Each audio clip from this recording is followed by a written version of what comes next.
So I just wanted to apologize. I'll be moving for the first few minutes here. We're going to drop Sean to karate.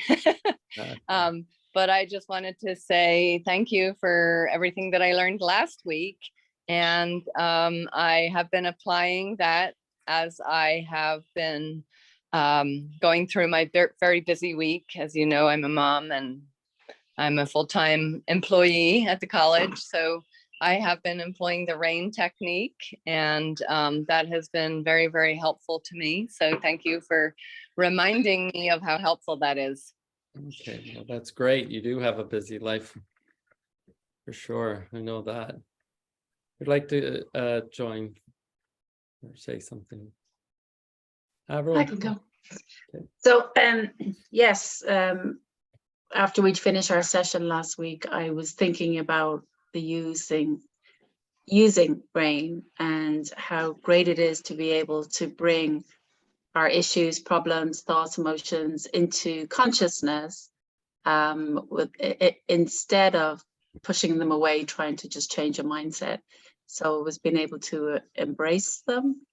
And yeah, it's a great technique. I even used it with a client today. Fabulous. Yeah. So great last week. And I think with the elections yesterday, we were all having to keep ourselves in a mindful place.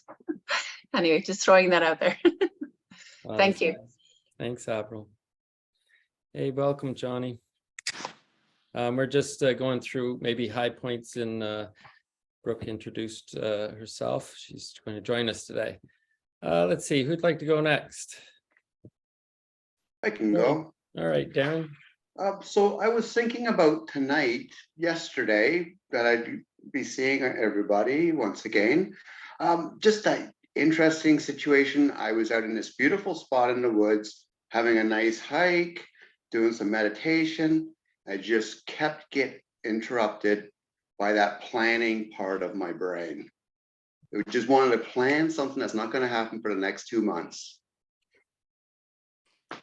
You know, it's just interrupting, and it's like, you be gentle with it, let it come through. And back to the meditation, and then boom, there it is again. So I had to kind of laugh about that. Well, exactly. I mean, everybody goes through that. Good that you're just accepting about it. It happens all the time, but that's excellent. Hey, Johnny. Hello, good afternoon. You want to just hit a high point or challenge you're facing? All good in the neighborhood. Oh, good. Okay. Yeah, Cool. I'm good. Thank you. Sorry about being late. Yeah, no worries. How about you, Tina?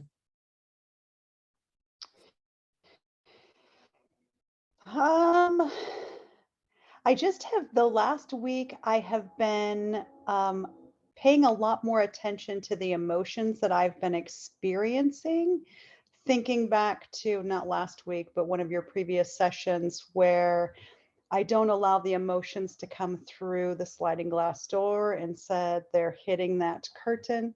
And I am imagining them fall on the ground and I have to look at them. I either need to pick them up and throw them away, or pick them up and nurture them. So it's been sort of a, I would say a growth week, actually 2 weeks since I missed last week. Nice, though. That's exciting. Growth is always good. Could be scary though, huh? Little bit sometimes, but you know, we got to face our fears if we're going to deal with them. Yes. Yes. Thank you, Tina. And Cindy, I'm not sure if you can hear me. I know you're on your phone. Well, Cindy's in and out of, she's just finishing up her shift, so we can catch up with her later. Now, did everybody have a chance? Yes. Anybody not have a chance? Okay. Well, let me just begin by thanking you so much for being here. I really do appreciate that. Oh, I think there may be somebody. trying to get in here. I got to keep my eye on that. And just so that we can begin, I'm going to talk a little bit about another anchor today. We've done the mindfulness of breath meditation. We did rain last week. And I thought we would do something a little more outside of breath, because not everyone feels comfortable with closing your eyes and breathing deeply. And so this is a more external use of external anchors. So I'd like to talk about the palms of your, I've been fascinated by the use of palms in world religions. There is something unique about the energy that's found in the palms of people's hands, and all the major world religions use it as a part of a process for getting closer to their inner selves. So, for example, in Catholicism or early Christians, they brought their hands together like this with their hands low. And then when I was growing up as a Catholic, we would do this, bringing our palms together. And then as I started studying different religions, Buddhists do very similar, but they extend their elbows out. If you look at pictures of Buddha, he's lying on his side, or he's like this, touching the palms.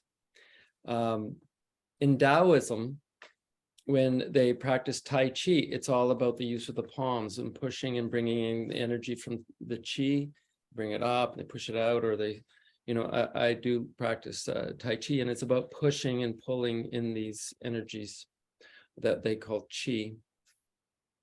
When we look at Hinduism uses their palms as kind of like the symbol of Om, and it's almost like a magnifying glass, bringing in the spiritual energy of the Brahman. And so when they meditate, you've seen people meditating like this. Also in Buddhism, the Buddha often put his fourth finger in the middle of his palm, fourth finger being the pathway to the heart. People wear rings on their left, wedding rings, and that kind of permeates human progression. But they put the palms in, and that's sometimes very unique when you're starting to meditate. You can just, evangelical Christians raise the palms in the air like antennas. And it seems to work, because if it didn't work, people wouldn't do it. And these practices have been happening for thousands of years. Muslims use the palms when they do the morning ritual of the rak'ah.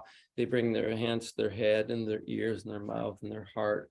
They prostrate down on the ground, and they bring their palms right down to the ground every time they start a prayer. And so there is something about the palms that is unique. And today we're just going to try it in our brief landing meditation, just so that we can get presence. If you don't, you can still follow the breath. When I like using the breath in my own personal meditation, but I do find that when I can't concentrate or find my breath, the palms have always been my first anchor. And I just, if you close your eyes, you picture your hands there, and you can feel sometimes the tingling, and it just is another anchor to focus you. Also, if I feel myself getting, I have a few different techniques of anchoring. If I feel myself getting aggravated or, nervous or whatever, but the palms, if I just take a second and say, can I feel my hands without looking at them? It just is an anchor. It just changes my mood. And it's, people wouldn't be aware of it, but it's just a way of me being present in the moment, rather than spinning into worry or aggravation, or the things that were not out of control. So today, when we do this little 4-minute landing meditation, I'm going to invite you to use the palms. You can just think about your palms. If they're on your lap, just as you breathe, you can think about your palms, or I invite you to do that. So if you'd like to get comfortable in your chair, and I suggest that you have your feet on the ground. And if you're not uncomfortable doing that, you can lie down or stand up or whatever you feel most comfortable. The main thing is to feel comfortable when you're practicing, but you want to take a position that's not too lazy. Like when you're, I think it's important to be a little bit conscious and firm, taking a position that's of confidence and openness. Okay, so let's try the trigger breath. So the double inhale. If you don't like the double inhale, you can just take a deep breath in. And then when you exhale, have your exhale longer than your inhale. That's kind of when you're thinking about your breath, you can do that. However, as you close your eyes or you take a gentle gaze, you can think about your palms. Okay, so breathe in deeply. And then exhale. And as you exhale, you can feel your body just starting to relax and land. And another inhale.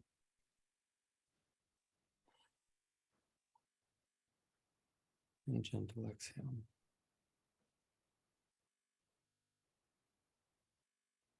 You can think about your palms, where they are. You might fold your hands on your lap. One more deep breath in. And exhale, gently relaxing.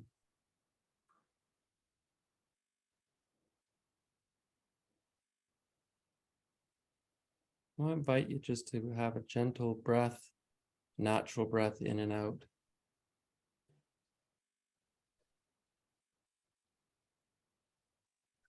You may try to see your palms in your mind's eye. If you're gazing, you can think about the palms without looking at them.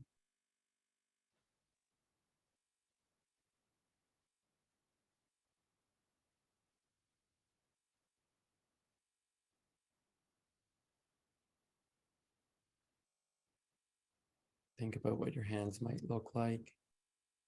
How do you know they're there if you're not looking?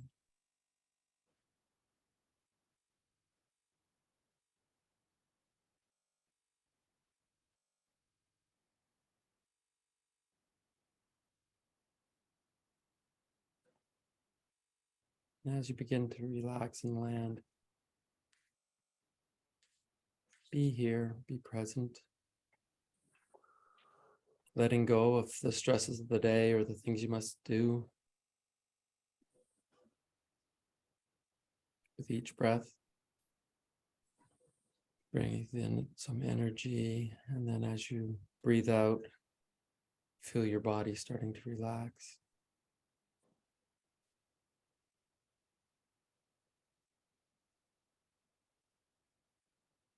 If you're using the palms as an anchor, concentrate on the palms. They may begin to tingle.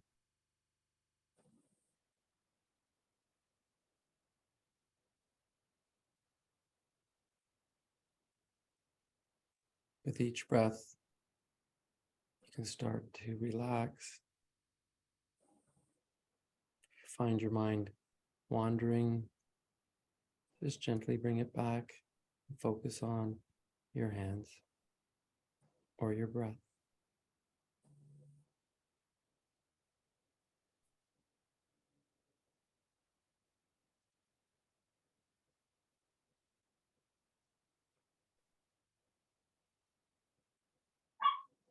You can think about your intentions for the day and for today.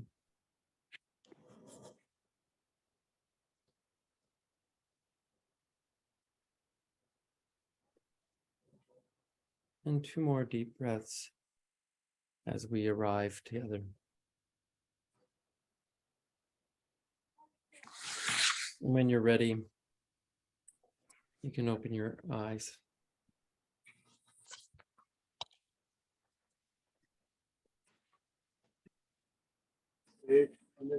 And you can relax. Okay, so as I just start, I'm going to try to mute everyone. I'm not sure how to do that. If you can just check your own phones or your computers and just mute yourself so that as we talk, there's not exterior sounds. Okay. Thank you. So today I'm going to talk about mindfulness of gratitude and happiness, really. It's something that we all want. We want the feelings. And so mindfulness and meditation is a pathway to have a happy life. And first, during the talk, I'm going to examine some of the research that is being done in various labs. Andrew Huberman just did a podcast on the research on mindfulness. So I invite you to look at his studies. But I'm going to start with looking at Laurie Santos. Laurie Santos is a professor. She's a doctor at Yale University. And she teaches on the psychology of happiness. Her course at Yale, The Scientific Understanding of Happiness, is the most popular course at Yale. 1 of every 4 students takes her course.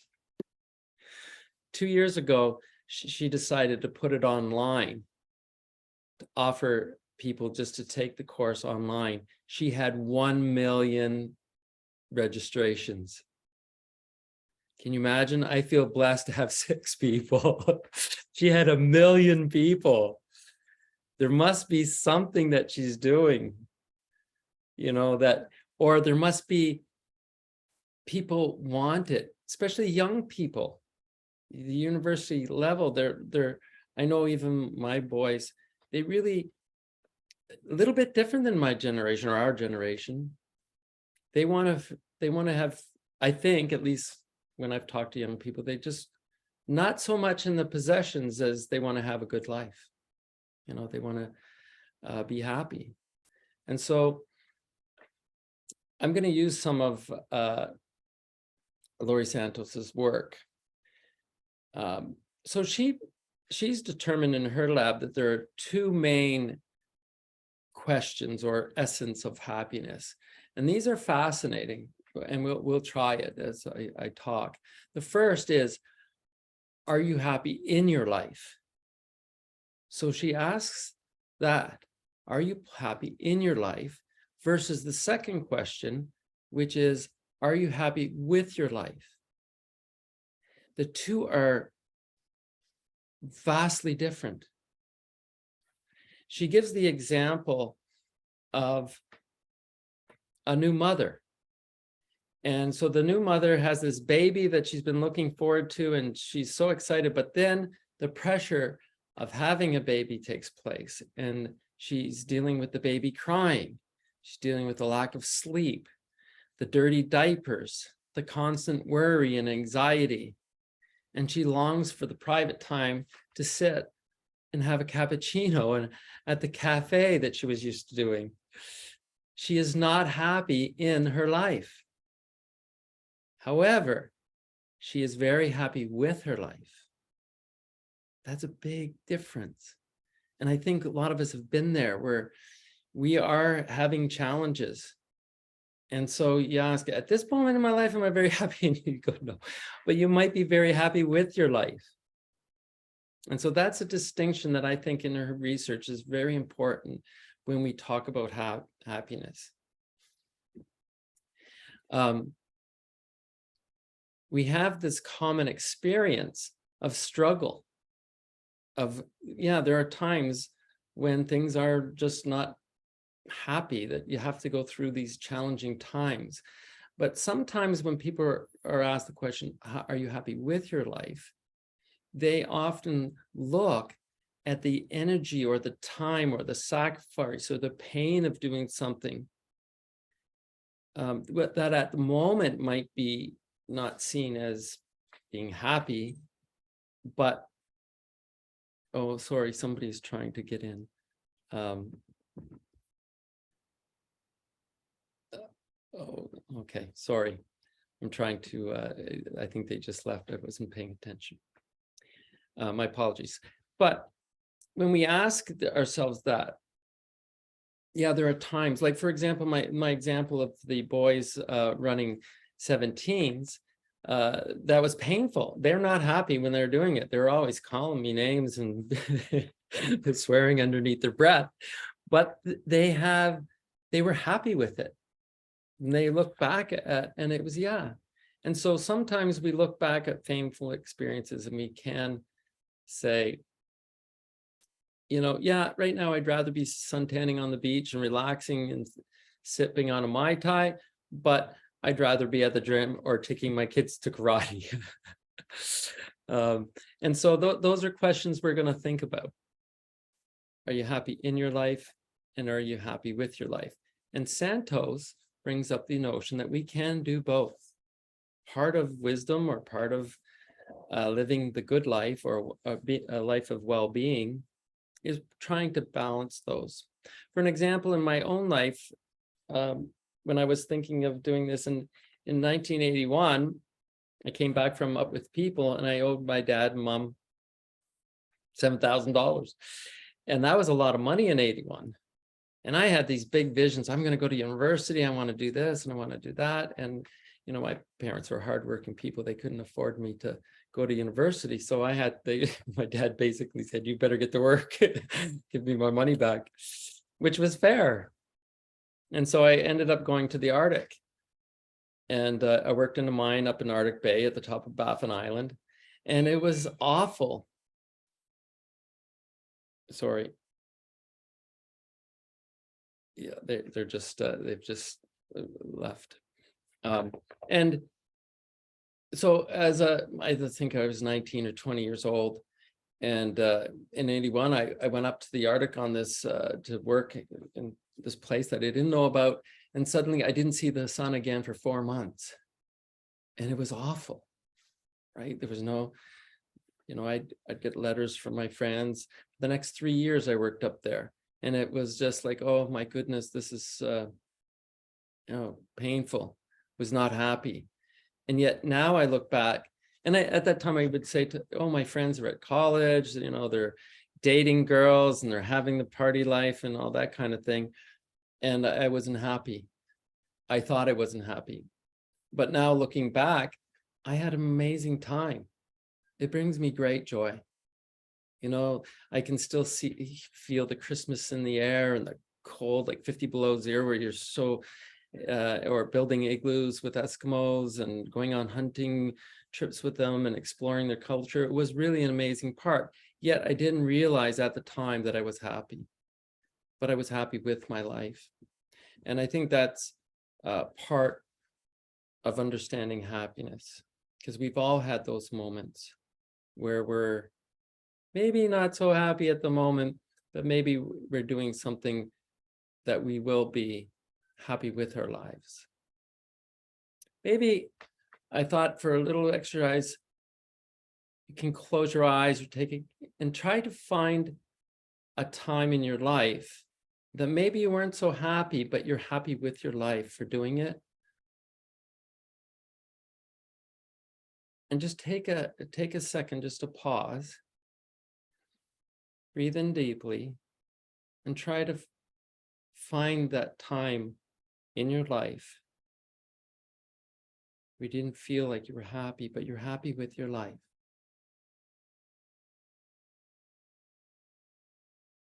And as your mind wanders, just be very gentle.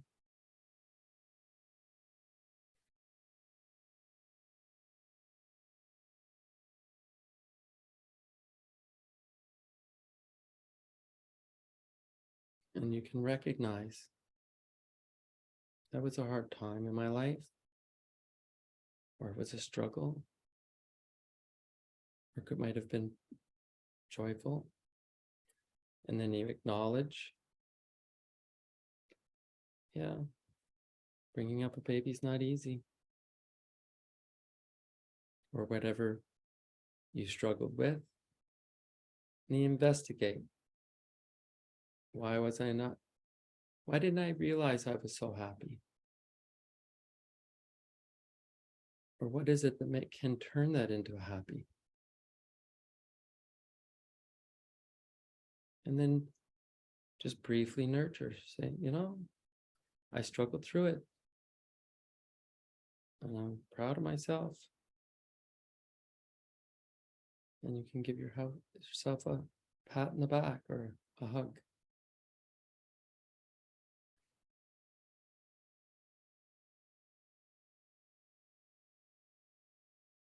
And when you're ready, you can just return to here. You might take a deep breath to land. That's a brief practice of rain, right? To recognize, acknowledge, investigate, and nurture. It only took a few minutes. Now you can return to those thoughts in your practice. Explore it. Meditation isn't something you just contain at a certain part of time, but you can take moments.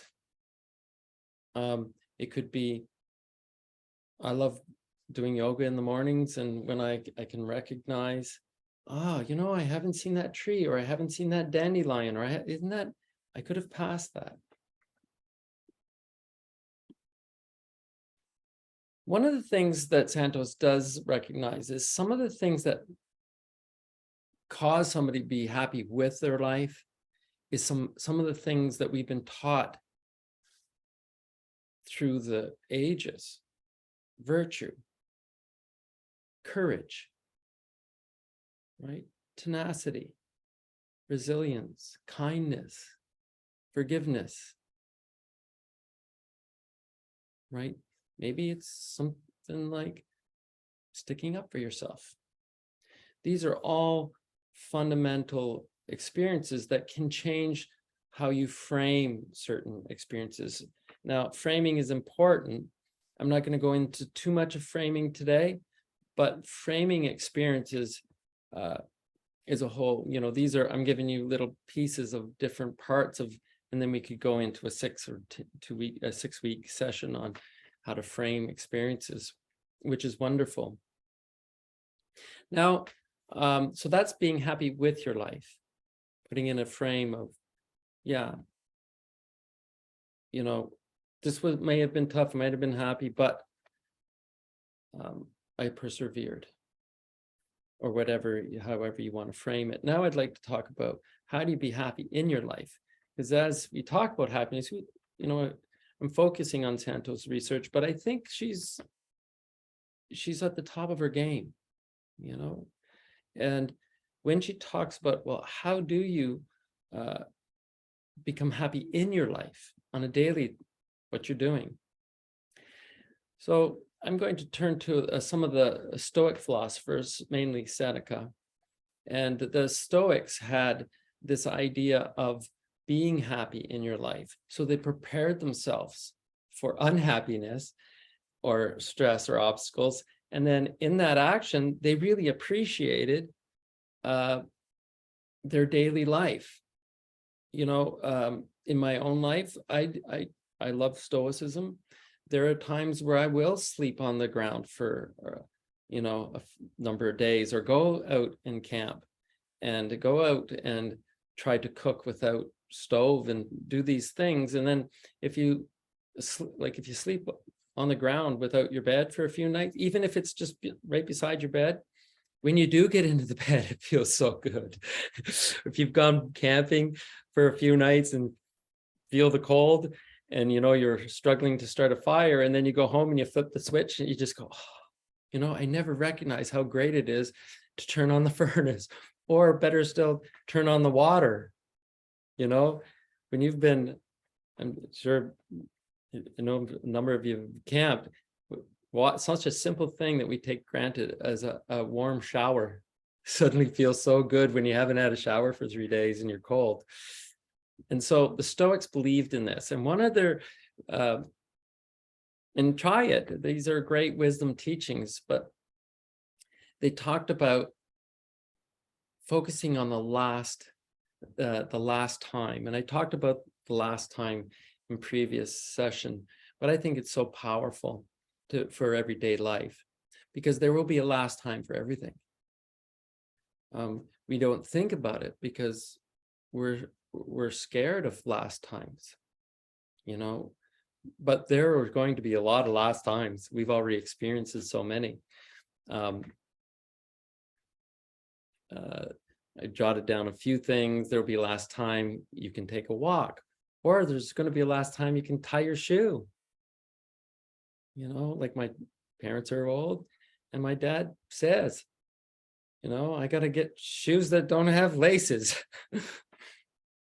But he does, you know, we'll all be there because he's struggling to tie his shoes. There will be a last time we can brush our teeth, or last time we pay taxes, or last time we go to a job. And sometimes they blow right by us and we wish we had the time back. You know, there was the last time that I skated on a ice rink. Boy, if I had that time back, I would, you know, pay more attention to the sound of the ice in my skates. And it's the same thing with little things. If we start to ask ourselves on a daily basis, what if this was the last time? And what if this was the last time I could swim in the pool, or the last time I could hike up the mountain, or the last time I could get in my car? It makes you appreciate as you enter your car going, ah, it's great that I have a car. Last time I can phone my parents, or the last, you know, every time I phone, I've been practicing saying I love you, because I don't want it to be the last time and then say, oh, I didn't tell my mom I loved her. But I don't want that to happen, right? So I have great joy in that. It's such a simple thing. It's such a simple thing. And it's the cognizance of awareness to say, I'm aware of my hands, or I'm aware I can still walk. Those are really great things that we can be joyful for. And in both Santa, it doesn't have to be something we lock into a practice in the mornings. It can be just catch yourself during the day, saying, wow, you know, I'm so fortunate to be able to do that. And I think these things build, and pretty soon you find joy in very simple things, like like Thich Nhat Hanh talks about embracing his cup of tea. And I love doing it because you can feel the warmness. And when he speaks of the wonderful cup of tea and how joyful he becomes with just the warmness of the mug, it's just like so special. You can't drink tea the same way. Right? So that's part of being aware. I'm going a little bit long on this, but I do want to tell a story about a boy that I taught. And I did speak of this, I think, before. But in my classes, it was a world religions class, and we were exploring God. And the question was, if God is so good and so just, why do bad things happen to good people? Because there's a lot of pain and suffering, and good people experience it. And so the students were to write their papers on this question. And so there was and then they have to read their papers to the class. And a young man, he was 19 years old, and he had a big burly, I can still picture him today, a big burly beard. He was like a man-child, and he was sitting there in front of me, and I knew he was going blind.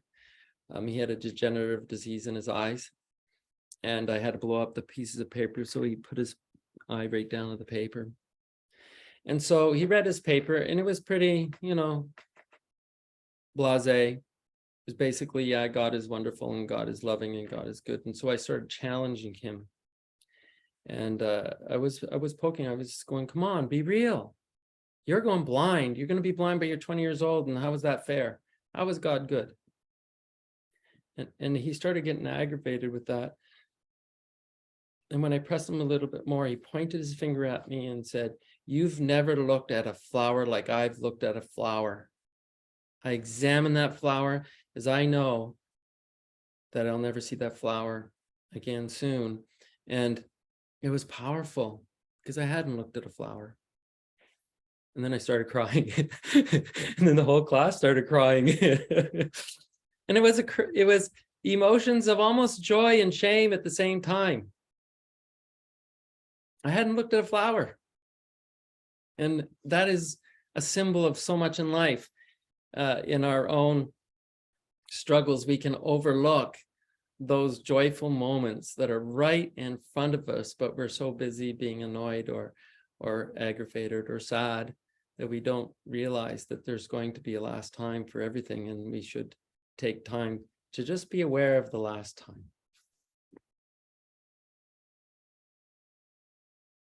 And be aware of the things that are precious in life. So let's meditate. I have a long meditation, but I'm going to try to speed it because my wisdom talk went a little bit long.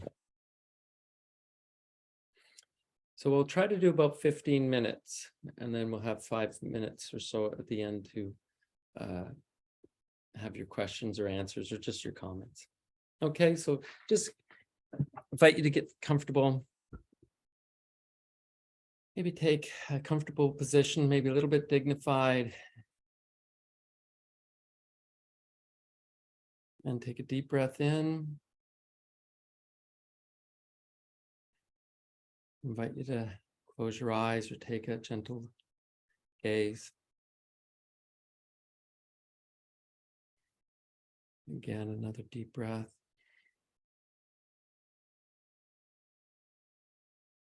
And as you exhale, feel relaxation.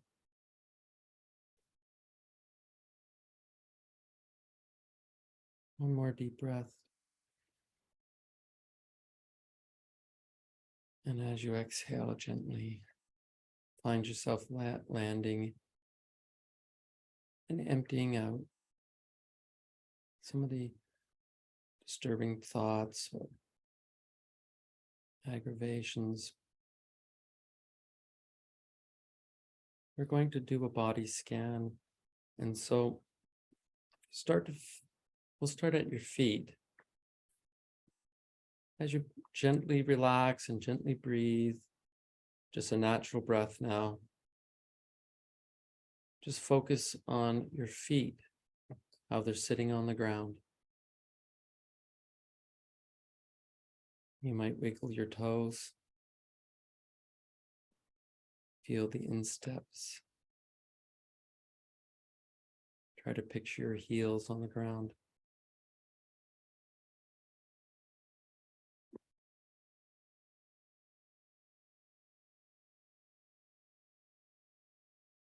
Observe the sensations in your feet. Now, if you find your mind starting to wander, just gently bring your focus back in and focus energy draining through your body down through your feet. With each exhale, come to a different level, a new level of relaxation.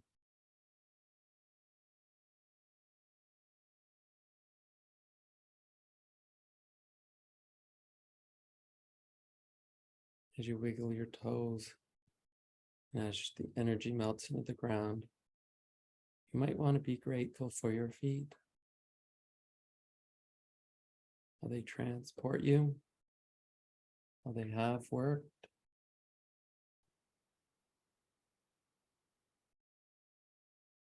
How they may be sore.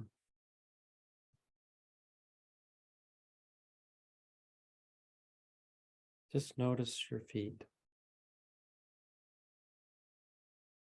Now imagine your calves and your shins.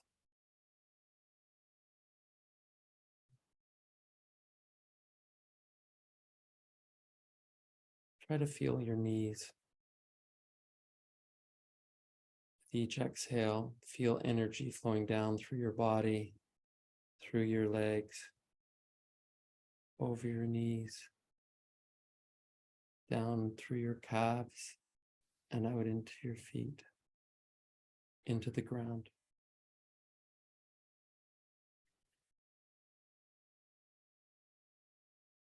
Breathing in and breathing out, feeling your lungs expand and then deflate. Perhaps you can't feel anything at all, and that's fine too. Just allow yourself to feel your legs.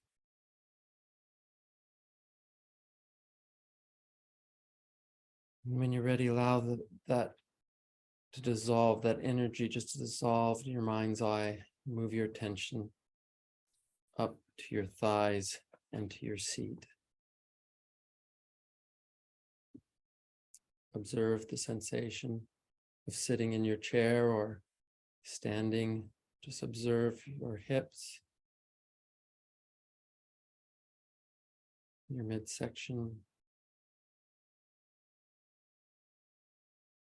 the rise and fall of your belly.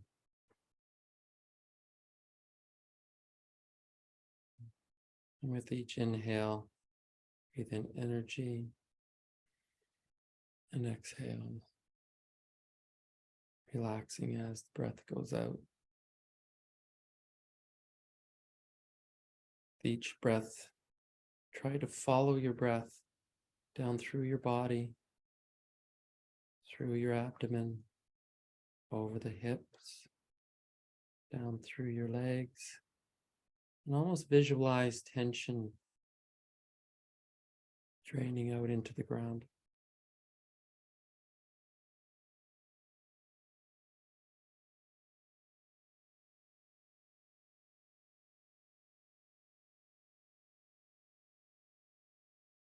If your mind begins to wander, again, refocus on your legs, hips.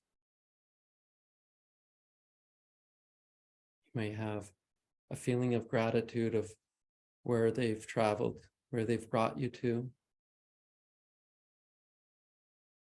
Being grateful of your legs, being grateful to be able to sit or lie down or stand.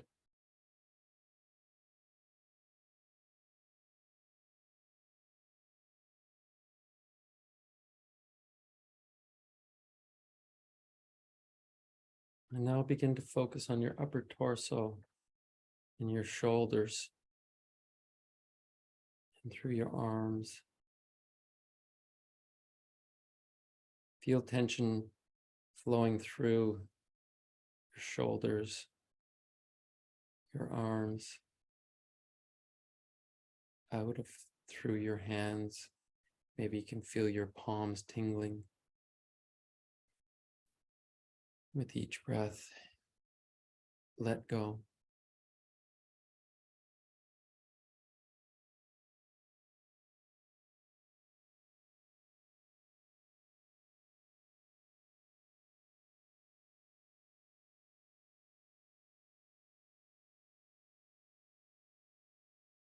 Now focus on your neck, your jaw, your head. If you find that you're tense, or just relax your brow. If your jaw is tense, just relax.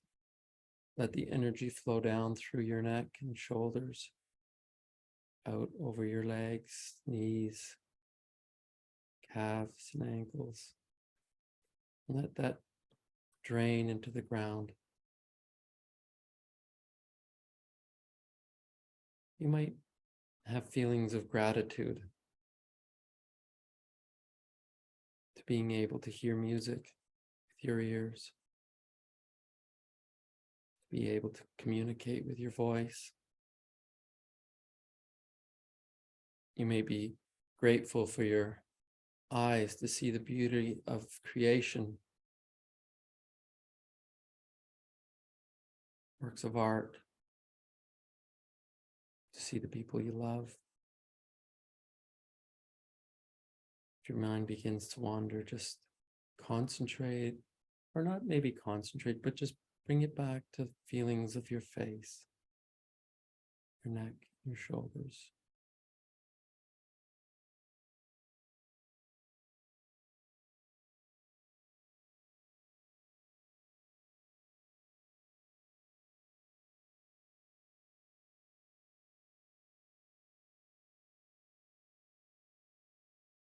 Each breath might bring attitudes of gratitude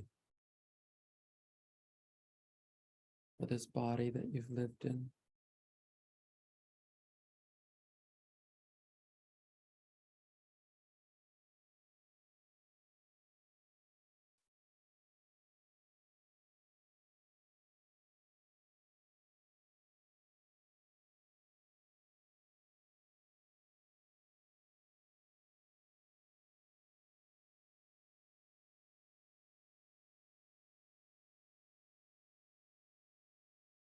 Just check out that you're relaxing. Maybe bring yourself to a total new level of relaxation and peace, awareness of your body.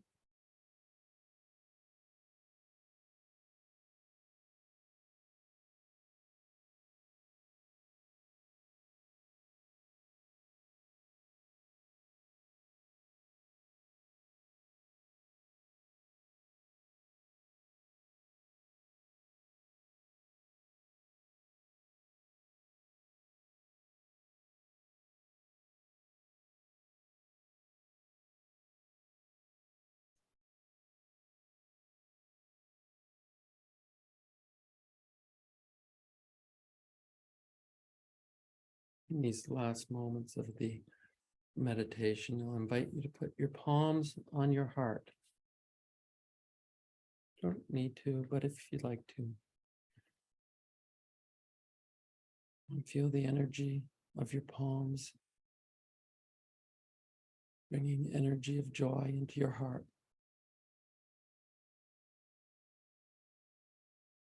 All the wisdom teachings tell us the power of the palms, communicating with a higher being, if there is one. Just bring the energy into your heart. With some joy and gratitude, or even the beating of your heart, to say thank you.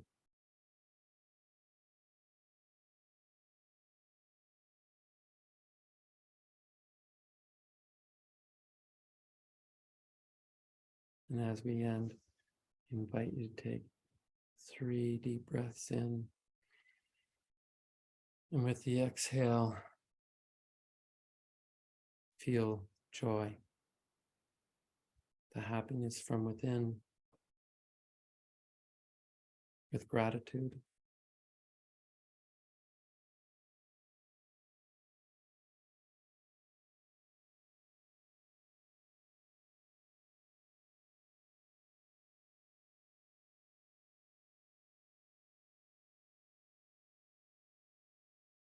And when you're ready, you can come back and be present here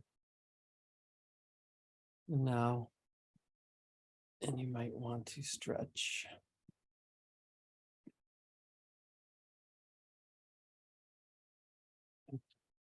Thank you.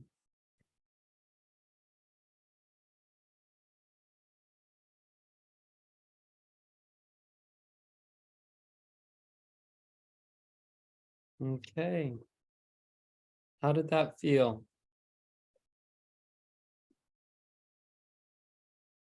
You have about 7 minutes just to chat, ask questions or comments on your experience.